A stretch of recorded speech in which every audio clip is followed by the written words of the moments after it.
kita, aku Krisna. Aku Rizky. Di episode kali ini kita bakal ngobrol tentang peran undang-undang pers dalam kebebasan ekspresi dan regulasi konten. Isu ini penting banget, apalagi sekarang hampir semua orang bisa membuat konten, ngasih pendapat, dan menyebarkan informasinya lewat media sosial. Makanya kita perlu tahu sejauh masa pers melindungi kebebasan berekspresi dan bagaimana aturan ini bekerja di tengah banjir konten digital. UU Pers yang berlaku di Indonesia adalah UU Nomor 40 Tahun 1999 yang mengatur tentang kemerdekaan pers.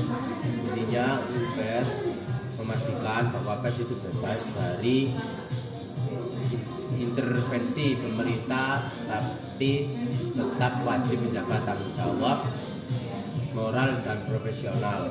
Betul, media diharapkan menyampaikan informasi yang akurat, benar, dan bermanfaat buat masyarakat. UU ini juga melindungi jurnalis, misalnya saat mereka melakukan perliputan, mereka nggak boleh dihalangi. Jadi ada perlindungan hukum untuk menjalankan kerja jurnalistik. Dalam UU Pers memandang bahwa kebebasan berpendapat adalah bagian penting dari demokrasi. Apakah kebebasan itu benar-benar bebas? Jelas tidak. Kebebasan itu punya batas, ada prinsip-prinsip yang harus dipenuhi seperti media wajib menyampaikan informasi yang benar, nggak boleh menyerang kehormatan orang lain, dan menghindari hoax dan fitnah. Berarti bisa jadi dibilang UU Pers itu bukan cuma memberikan ruang untuk berbicara ya, tetapi juga menetapkan batasan agar kebebasan itu tidak merugikan orang lain.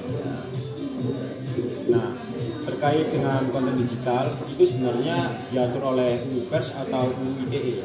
Nah, sebenarnya gini, kalau kontennya ditertibkan oleh media yang terverifikasi sebagai perusahaan pers, maka sengketa diselesaikan lewat Dewan Pers. Kalau kontennya dibuat oleh individu biasa atau akun pribadi, regulasi cenderung menggunakan UU ITE. Oh, jadi begitu. Selain itu, peran UU Pers di era digital membantu menjaga standar. Dengan adanya aturan yang jelas, masyarakat bisa membedakan mana informasi yang sudah melalui proses jurnalistik dan mana yang sekedar opini atau konten viral. Dengan kata lain, UU Pers membantu memastikan bahwa di tengah derasnya arus informasi tetap ada sumber informasi yang dapat dipercaya. Nah, bagaimana jika misalnya ada sebuah media online yang menerbitkan berita sensitif, tapi ternyata informasinya di dalamnya itu kurang berakurat? Tanpa UU Pers, mungkin saja media itu langsung diproses secara hukum. Nah, tapi karena UU Pers penyelesaiannya dilakukan lewat hak jawab, hak koreksi, dan proses di Dewan Pers.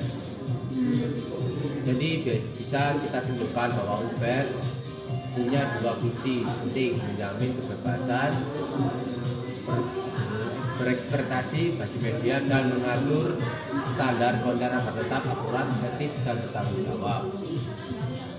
Dan di era digital seperti sekarang, keberadaan UU Pers semakin relevan untuk membedakan informasi yang kredibel ataupun tidak.